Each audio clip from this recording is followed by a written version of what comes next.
안녕하세요. 대구광역시에 사는 30대 아이 엄마입니다. 몇 달 전 시어머니의 황당한 제안으로 집안 싸움 대판하고 현재는 연락하지 않고 있는데요. 솔직히 속 시원하고 앞으로도 시모랑 막내 도련님 얼굴 안 보고 살았으면 좋겠네요. 참고로 저희 부부, 친정, 시댁 모두 같은 지역 살고 있습니다. 사건의 발단은 저희 친정 아버지가 건물을 하나 매입하시면서부터였어요.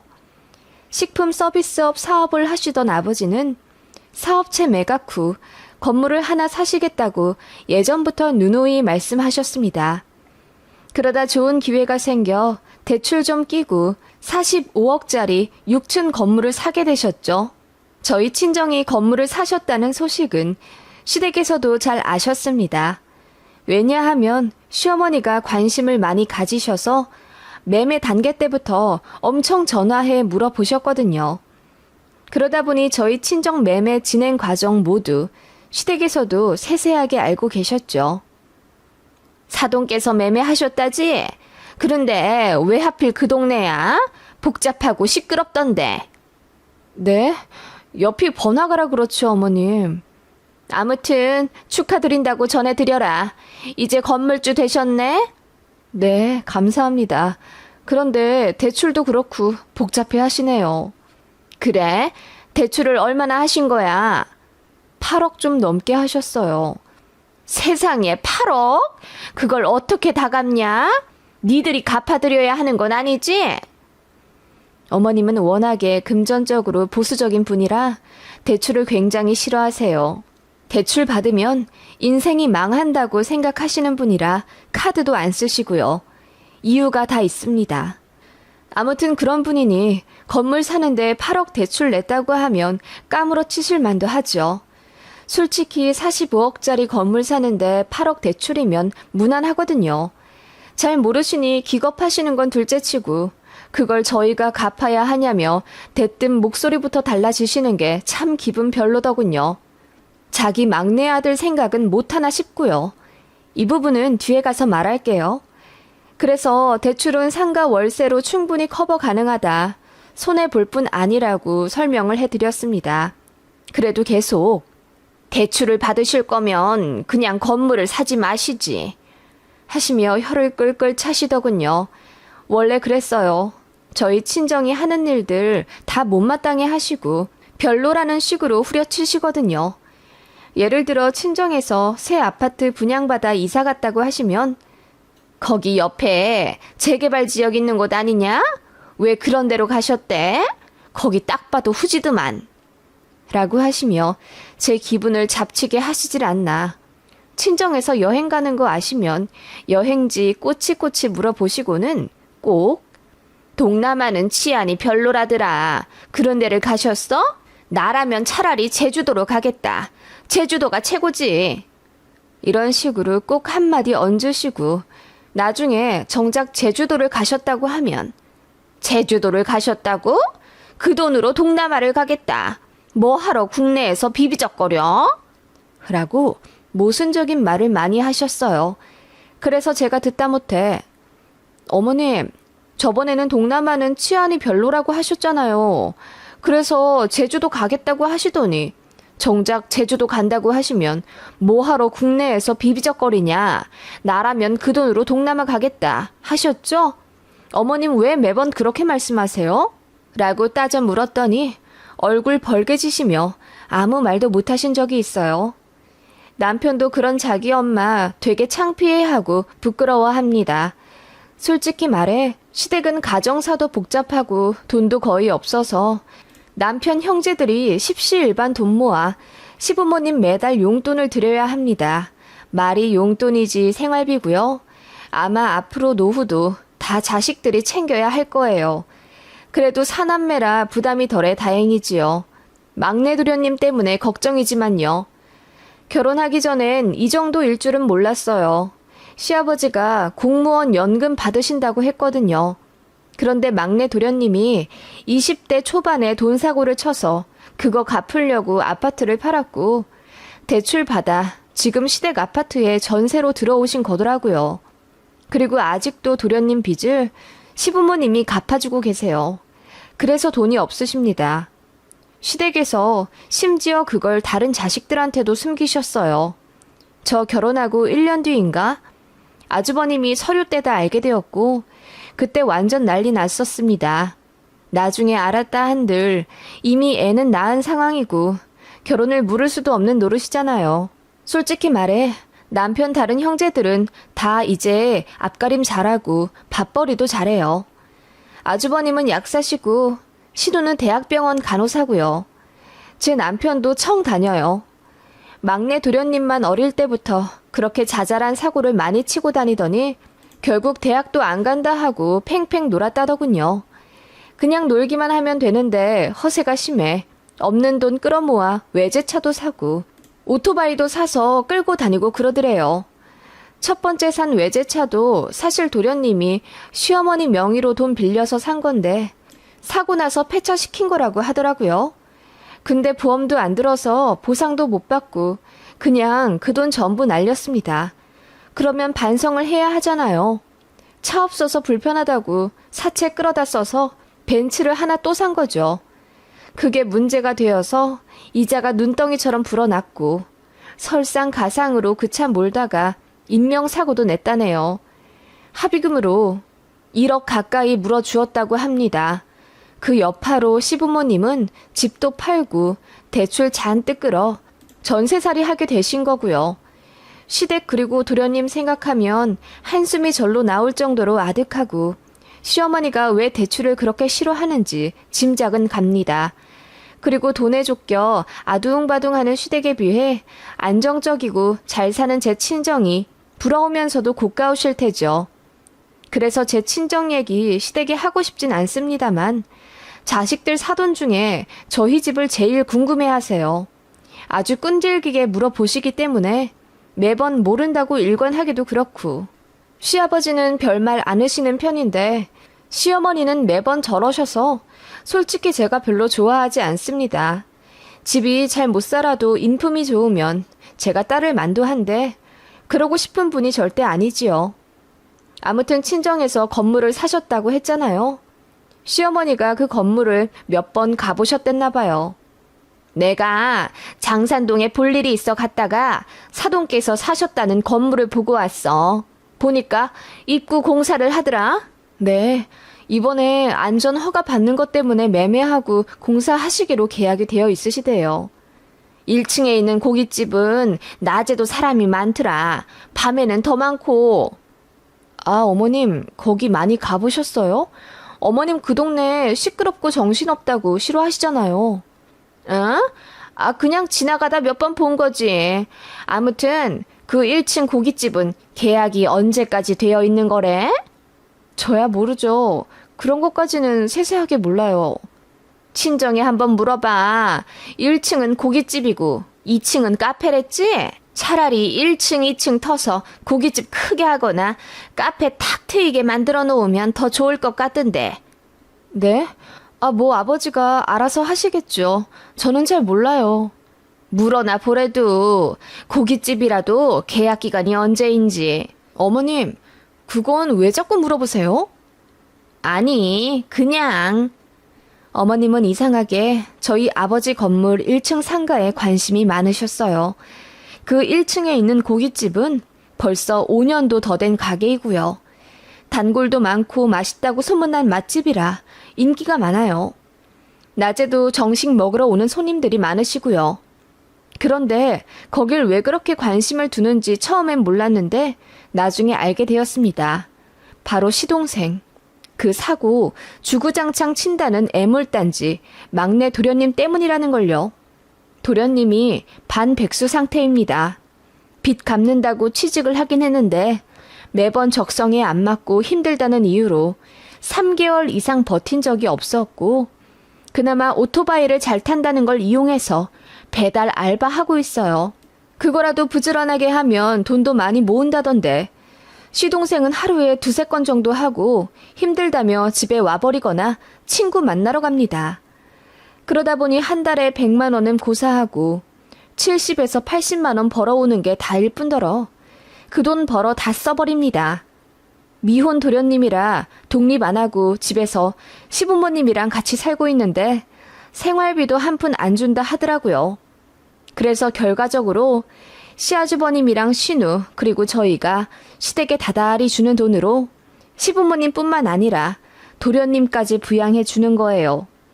도련님은 저희 애들한테 용돈 한 번 준 적 없고 내복 한 번 사준 적 없으면서 니들 나중에 이 작은 아빠한테도 잘해라. 용돈도 주고 그래야 돼. 이러더라고요. 그런 꼴 보면 솔직히 님자 붙이기도 싫고 도련이 새끼라고 부르고 싶습니다. 그런데 막내 도련님이 시어머니의 아픈 손가락인 것 같더라고요. 애가 많이 아팠어, 어릴 때. 그래서 얘는 학교도 1년 늦게 보냈다. 그러다 보니 적응을 못한 것 같아. 다 나 때문이지. 지 형들이랑 누나 뒤치다꺼리 하느라 막내 아플 때 제때 병원도 못 가고 그랬더니 라고 하셨어요. 어머님은 막내 도련님이 엇나가는 게 전부 어머님 때문이라고 자책하셨고 그 책임의 일부를 형제들에게도 돌리셨습니다. 그래서 도련님이 사고쳐도 크게 내치지도 않고 아직까지 끼고 사시는 거예요. 어머님이 너무 유난이시니 아버님도 별 수 없으신 모양이었고요. 솔직히 살면서 안 아픈 아이 없고 어릴 때 아팠다고 해서 전부 엇나가진 않는 법인데 제가 보기엔 어머니가 너무 오냐오냐 키워서 그러신 것 같아요. 합리적 의심이 들 만도 한 게 시어머니가 다른 자식들한테는 엄청 엄하게 키우셨다고 들었거든요. 그래도 뭐 자식이 내시고 그중에 눈길 더 가는 자식 하나 있지 않겠나 싶어 이해는 갑니다만 그 피해가 다른 자식들한테 가면 안 되죠. 그리고 다 큰 자식인데 아직까지도 그렇게 끼고 사니 현명한 판단도 못하고 더 부모 의존 쪽으로 되는 것 같아 안타깝더라고요. 아무튼 시어머니는 막내 도련님이 제압가림 할 수 있을 때까지 전적으로 도와준다 하셨죠. 그것이 사업일 줄은 꿈에도 몰랐습니다. TV에 많이 나오죠. 가게 내고 사업해서 자수성가한 능력자 분들이요. 시어머니도 도련님이 그런 사람이 되길 바라셨나 봐요. 공부는 애당초 포기했으니 장사라도 잘 배워 돈 많이 벌길 바라셨습니다. 솔직히 제가 보기엔 이미 싹수가 노랗고 가족들 돈이나 안 깎아먹으면 다행이거든요. 그런데 어머님은 그 전부터 우리 막내가 장사를 하면 참 잘할 것 같은데 애가 싹싹하고 샘도 빨라서 그런 건 참 잘할 거야. 내가 돈이 좀 있으면 미첨 좀 대주려만. 지 형들이랑 누나는 자기들 먹고 살기 바쁘다고 막내 한번 제대로 봐주지를 않으니 원. 이라고 하시며 은근히 저희 형제들이 십시일반 돈 모아 막내 가게 내주길 넌지시 바라셨어요. 그래서 아주버님이 난리를 치며 막내 쟤는 가게 차려주면 100% 망한다고 취업할 생각이나 하라고 노발대발 한 적이 있습니다. 뭐 저희 남편이랑 신우도 같은 입장이고요. 그렇다 보니 시어머니 편애의 양극화가 점점 더 심해져 갔던 것 같아요. 그런 상황에서 저희 아버지가 건물을 사셨다는 소식은 시어머니에게 더 없는 찬스였던 것입니다. 자꾸 1층 상가 계약 기간에 대해 물으시며 저에게 대답을 재촉하시더군요. 그래서 왜 그러시냐 물으니 우리 막내 좀 그 자리에 넣을까 해서 어멈 너는 어떻게 생각하니? 라고 하시길래 제가 기겁했죠. 제가 알기로 그 고깃집 거기서 장사 잘하고 있어서 아마 나오려 하지 않을 거고요. 제가 보기에도 도련님은 사업보다는 취직을 먼저 하시고 진득하게 돈 좀 벌어보시는 게 여러모로 많이 더 배우실 것 같아요. 라고 했더니 시어머니 얼굴이 불그락 푸르락 되어서는 그건 모르는 일이지 않니?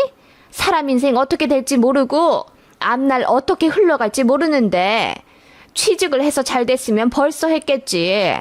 우리 막내가 누구 밑에서 일하는 건 힘들다 하잖니. 내가 보기엔 우리 막내는 가게 하는 게 딱이다. 라고 하시더군요. 그래서 제가 대꾸도 않고 있으니 자꾸 연거푸 조르시더군요. 너희 친정 아빠한테 잘 좀 얘기해봐. 아니 가족이잖아. 사돈 총각 잘 되는 거 너희 친정에서도 바라시지 않겠니? 잘 되면 너도 좋을 거고. 어머님, 근데 제가 궁금한 건요. 그 고깃집이 그대로 재계약한다고 하면요. 그리고 두 번째, 만약 운 좋게 그 고깃집을 도련님한테 넘기신다고 하면요. 권리금만 몇 천만 원? 제가 보기엔 1억 넘을 것 같은데 그거 어떻게 감당하시려고요? 제가 예리한 질문을 던지자 어머님이 당황하신 듯 얼굴이 붉어지시더군요. 아, 그래. 그 고깃집 사장이 안 나간다고 하면은 네 친정 아버지가 손 좀 써주시겠지. 요즘 뭐냐? 신문이고 TV고 보니까 월세 올리면 사장들도 두 손 두 발 들고 나간다고 하더만. 그렇게 하면 나가겠지. 네? 저희 친정 아버지 보고 악역을 하게 하시라고요? 왜 제 시동생을 위해 저희 친정 아버지가 그러셔야 하는데요? 그리고 그 고깃집 입장은요. 어머님 너무하세요. 그런 말씀 하시려면 이제 그만해주세요. 너도 참 사람이 야박하다. 그럼 그 생판 남인 고깃집 사장을 네가 왜 걱정하니? 네 시동생 잘 되는 건 안중에도 없어? 가족끼리 그러면 안 된다. 이럴 때일수록 서로 이끌어주고 그래야지. 어머님, 싫어요. 저희 아버지 안 좋은 소리 듣게 할 순 없어요. 그리고 어머님, 솔직히 당장 끌어올 돈도 없는데 무슨 생각으로 도련님 가게를 차려주려 하시는데요? 사업 자금으로 얼마나 생각을 하시는데 그러세요? 니들이 좀 도와주겠지. 다들 대출도 잘 나오는 직장이고. 솔직히 네 동생 빚, 지 엄마 아빠가 다 갖고 있는데 모르는 척하는 거 얼마나 야속한지 아니? 슬픈 일이 있으면 같이 나누는 게 가족이지. 다들 어쩜 지들 입만 입이야. 그렇게 어머님은 다른 형제들이 막내 도련님 사업을 도와줘야 한다면서 큰 소리를 치시더군요.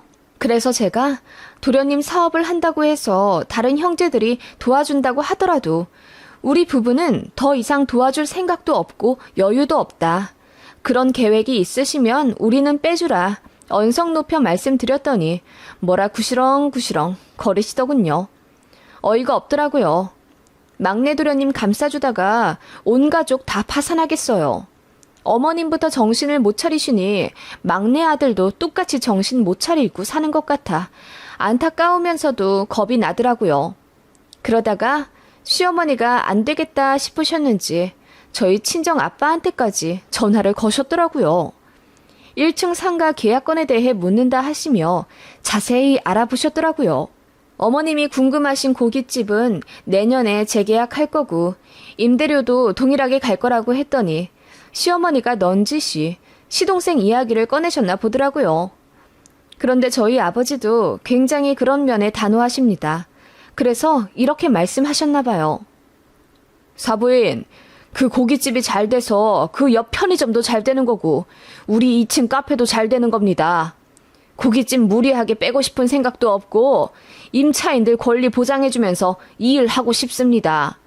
건물주라고 마음대로 행패 부리면 나만 손해입니다. 그리고 아는 사람이라고 해서 무리하게 넣어주고 싶지도 않고요. 아니 사돈 어르신, 그냥 아는 사람은 아니지 않습니까? 그래도 지영이 시동생인데요. 다 같이 잘 살면 좋죠. 가족인데요. 우리 지영이 시동생이 아니라 우리 지영이가 들어온데도 저는 그렇게 못합니다. 그랬더니 시어머니가 불쾌한 듯 알겠다고 하셨다더군요. 그 얘기를 저에게 하시면서 되는 일이 없다고 우시더라고요. 그냥 마음 접으시라 했습니다. 애초에 말도 안 되는 무리한 계획이라고 말씀을 드리며 포기하라 했습니다. 그리고 요즘 임대료도 비싸서 월세 감당 못하는 상가들이 많은데 돈 한 푼 없이 시작하는 시동생한테는 사업이 너무 위험하다고 했죠. 그랬더니 시어머니가 그래서 더 니네 친정 건물에 들어가려고 했던 거야. 월세가 부담이 안 되니까. 라고 하시길래 네? 아니 그럼 아는 사람이면 월세 깎아줄 거라 생각하셨어요? 아니 월세를 설마 너희 친정에서 받으시겠니? 나라면 안 받는다. 내 딸 시동생이 자리 못 잡고 힘들어 한다고 하면 먼저 도와주면 도와줬지. 어머님, 그 자리 제가 알아보니까 보증금 1억 5천에 월세 500만 원이에요. 그걸 감당하실 수 있겠냐고요. 뭐? 그렇게나 비싸? 이래서 건물주 하는 거구만. 뭔 욕심이 그렇게 많으시대? 그래서 설마 우리 막내 아들한테도 월 500만 원씩 꼬박꼬박 받으실 생각이었다고? 그냥 적당히 전기료나 받으시면 되지. 네? 어머님, 너무 어이없네요. 그럼 뭐 한 달에 얼마 내려고 하셨는데요? 한 10만 원 정도? 성의만 보이면 됐지 뭘. 그러더니 분이 안 풀렸는지 저한테 제 친정 아빠가 굉장히 야박하다며 대놓고 뒷담을 까는 거예요. 저도 너무 열받아서 야박한 게 누군데 그러세요. 장사 잘하고 있는 그 고깃집은 하루아침에 무슨 날벼락이에요. 그리고 어머님은 막내 도련님만 눈에 보이시죠? 다른 형제들 괴로워하는 건 보고 싶지 않으세요? 여기서 누가 더 야박한지 한번 대결해 볼까요? 그리고 저희 친정이 그렇게 만만하세요?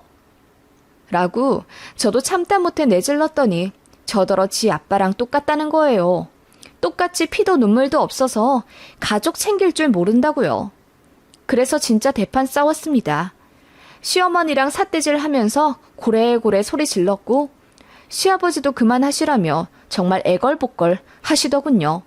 하필 남편이 없고 저만 있어서 어머님을 혼자 상대해야만 했습니다. 제가 정말 참다 못해 시댁이랑 아예 연 끊고 살고 싶다고 했습니다. 저에게 피해만 주는 시댁 싫다고요. 그랬더니 시어머니가 뭘 하셨는 줄 아세요? 그래, 그럼 20만 원 줄게. 그럼 됐지? 라고 하시더군요. 어이가 없어서 깔깔 웃었습니다. 월세 10만 원 언감생신 안 된다니. 푸하, 20만 원이요? 그냥 이제 연락도 안 하고 찾아오지도 않겠다고 했습니다. 그랬더니 시어머니도 그러라 하며 저를 문 밖으로 밀어내시더군요.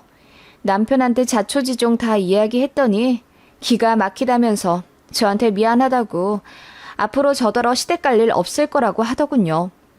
그리고 남편이랑 시아주버님, 신우 셋이서 시부모님 찾아가 또 한 번 대판 싸웠나 봐요. 결국 시부모님 정신 차릴 때까지 왕래 안 하기로 했습니다. 시어머니 울고불고 뒤집어 지셨다더군요. 그리고 매달 용돈주로 보내던 몇십만 원도 새 남매 다 끊었습니다. 돈이 자꾸 나오니까 정신을 못 차리는 거라며 아예 안 보내기로 마음 먹은 거죠. 그리고 그간 차별받았던 곳에 대한 늦은 대항이었습니다. 시어머니가 오열하고 후회해도 이미 늦었더군요. 제 남편도 마음이 완전히 돌아섰고요. 그렇게 결국 연 끊었고 지난 추석이랑 설에도 안 갔습니다. 시누이가 막내 도련한테 연락해봤더니 시어머니가 시동생 등짝 후려치며 집에만 퍼질러 있지 말고 배달 나가라고 이제 잔소리 한다네요. 그리고 막내더러 이제 생활비도 좀 내라고 화를 내셨답니다. 이제야 제대로 돌아가는 모양이에요. 진작 이렇게 할 것을. 너무 늦은 참교육이지만 이제라도 속 시원해져서 다행입니다. 아무리 생각해도 어머님의 사고방식 참 어이가 없어요. 10만 원에서 20만 원으로 올려 부르면 제가 얼씨구나 알겠습니다 어머님 할 줄 아셨던 걸까요?